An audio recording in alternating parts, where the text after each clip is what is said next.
मदद की, उसके लिए मैं आप लोगों को बहुत बहुत धन्यवाद करता हूँ। जो आज की प्रेस कॉन्फ्रेंस है हमारी,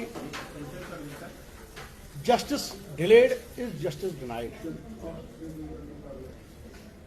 मुद्दा बहुत बड़ा गंभीर मुद्दा है, लेकिन 37 साल से हम जिस मुद्दे पे लड़ रहे हैं, आज तक उस मुद्दे का कोई समाधान कहीं नहीं मिला है। सबसे पहले मैं आपको ये कहना चाहूंगा,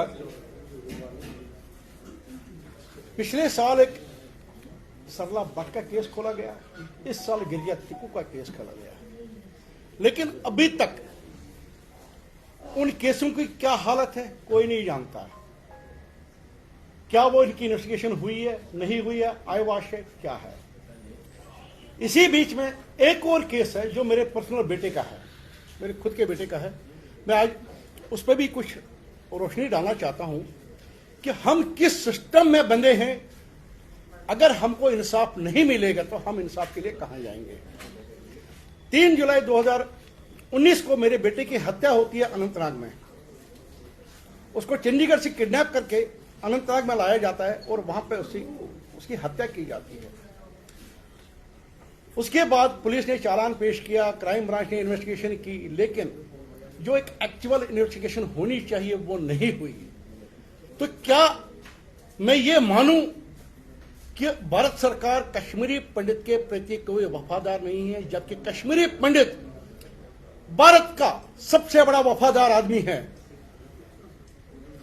उस केस की मैं कुछ रोशनी डालना चाहता हूं। पुलिस ने 304 में चालान पेश किया। पुलिस ने 304 में चालान पेश किया सिर्फ एक स्टेटमेंट पे, जो तीसरा बंदा था उसके स्टेटमेंट पे से 304 पे चालान पेश किया। बाद में ये क्राइम ब्रांच को ट्रांसफर हुआ केस, क्राइम ब्रांच ने क्लोज किया केस, क्राइम ब्रांच ने क्लोज किया केस। अब आप देख सकते हैं, ये मेरे पास एफएसएल की 2 रिपोर्टें हैं। ये 2 रिपोर्टें फॉरेंसिक साइंस लेबोरेटरी है श्रीनगर की। एक कहती है कि morphine detected and alcohol detected, दूसरी कहती है no drug like substance has been detected, दूसरी कहती है no drug like substance has been detected. हकीकत क्या है? हकीकत क्या है? अब आप इन्वेस्टिगेशन पे जाइए। ये क्राइम ब्रांच की इन्वेस्टिगेशन मेरी नहीं है, ये क्राइम ब्रांच होम मिनिस्ट्री को लिखता है, होम मिनिस्ट्री को, कि मैं ये लिख रहा हूं उनको कि भाई जो बच्चों ने कपड़े पहन रखे थे वो कहां गए। क्राइम ब्रांच उसका कोई जवाब नहीं दे रहा है। मैं ये कह रहा हूं कि भाई जो वॉइस सैंपलिंग है उसका 65 भी कराइए। क्राइम ब्रांच कहता है कि हमें उसकी जरूरत नहीं है। क्राइम ब्रांच जम्मू वो खुद जज भी बन रहे हैं और ये भी बन रहे हैं। उसके बाद मैंने चीफ सेक्रेटरी साहब को एक लेटर लिया कि भाई इसकी रीइन्वेस्टिगेशन की जाए। चीफ सेक्रेटरी साहब का ये ऑर्डर है कि भाई इस केस की सिट बना दी जाए, लेकिन आज तक वो सिट नहीं बनी, आज तक वो सिट नहीं बनी।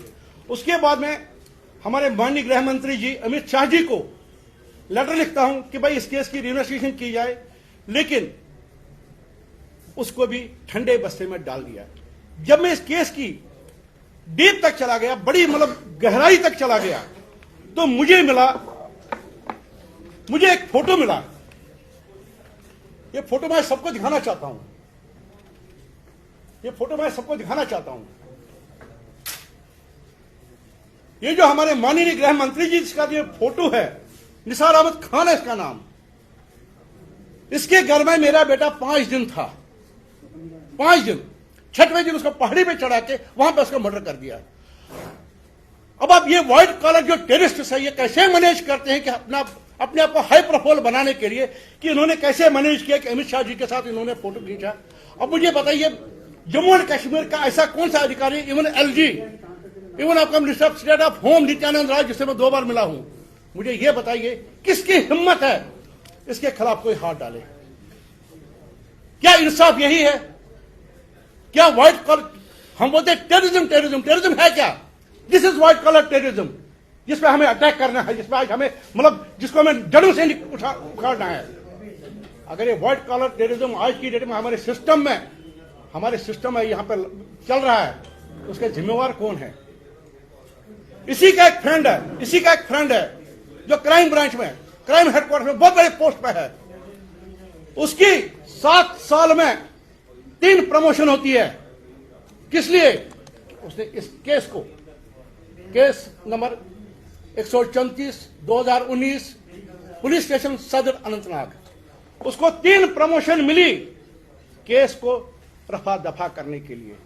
यह प्रोसिक्यूशन का केस है, मेरा नहीं है, प्रोसिक्यूशन का केस है। अगर अगर जेएंडके सरकार अपने प्रोसिक्यूशन को स्टैंड नहीं करती है तो फिर क्या अयवाश है? क्या ये फिर क्या अयवाश है? ये मैं आज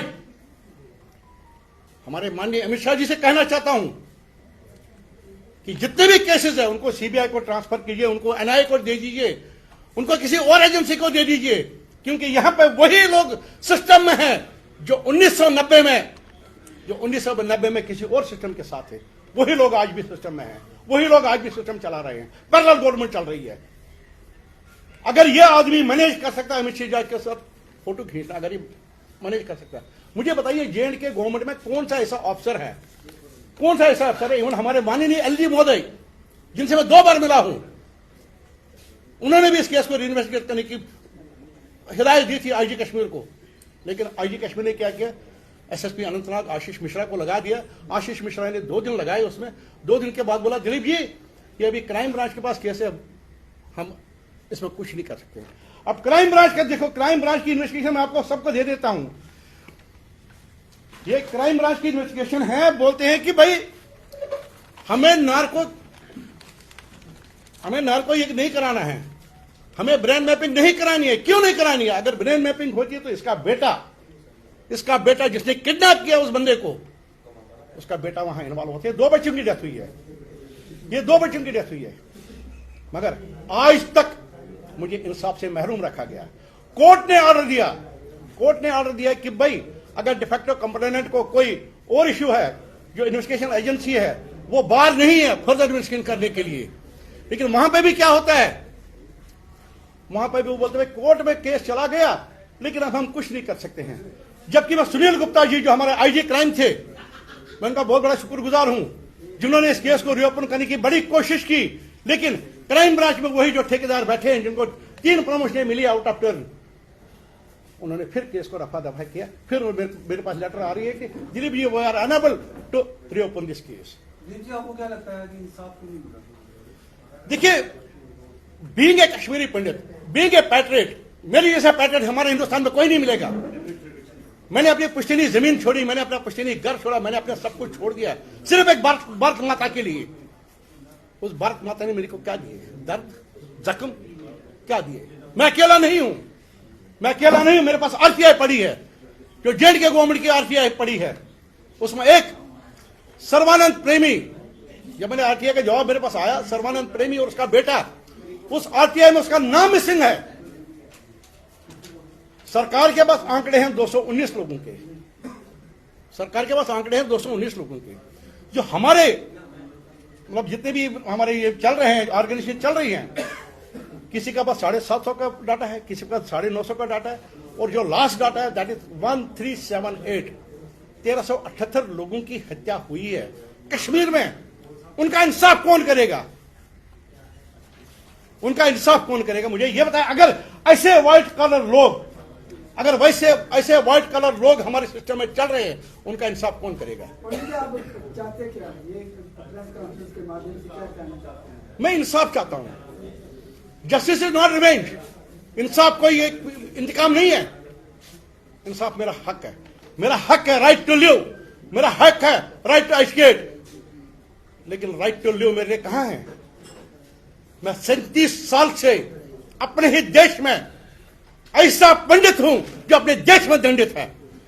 मैं उस वर्ल्ड की सबसे बड़ी डेमोक्रेसी में सबसे बड़ा विस्थापन केंद्र मेरा जगती है, लेकिन आज तक किसी ने सुध नहीं ली उस कश्मीरी पंडित के दर्द को मरहम लगाने की। केस को कहां पे रेफर करना चाहते हैं? भाई किसी जो कोई इन्वेस्टिगेशन एजेंसी हो, जो मतलब न्यूट्रलाइज कोई इन्वेस्टिगेशन, सीबीआई है आपके पास एनआईए है, आपके पास बहुत सारी एजेंसियां हैं, उनसे करो ना। मुझे पता है, मुझे ये भी पता है कि मेरे खिलाफ भी कल ईडी सीबीआई कमिश्नर कोई ना कोई लगा देंगे।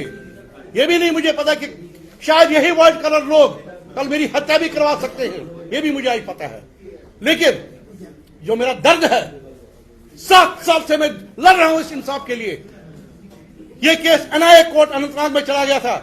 एनआईए का जज, मैं आज उसको सैल्यूट करता हूं, दिल से सैल्यूट करता हूं उसकी ईमानदारी और उसकी वफादारी को। वहां से केस ट्रांसफर करवा दिया, फिर उन्होंने तुरंत एनडीपीएस का जज वहां नियुक्त किया, भाई ये केस एनडीपीएस में चला जाएगा। क्या ये इंसाफ है आप लोगों का? अगर आपका इंसाफ ये है तो फिर मुझे कश्मीरी पीड़ित को बताइए ना, मेरी जगह कहां है, मेरी जगह कहां पर है। ये आप देख सकते हैं कि मतलब ये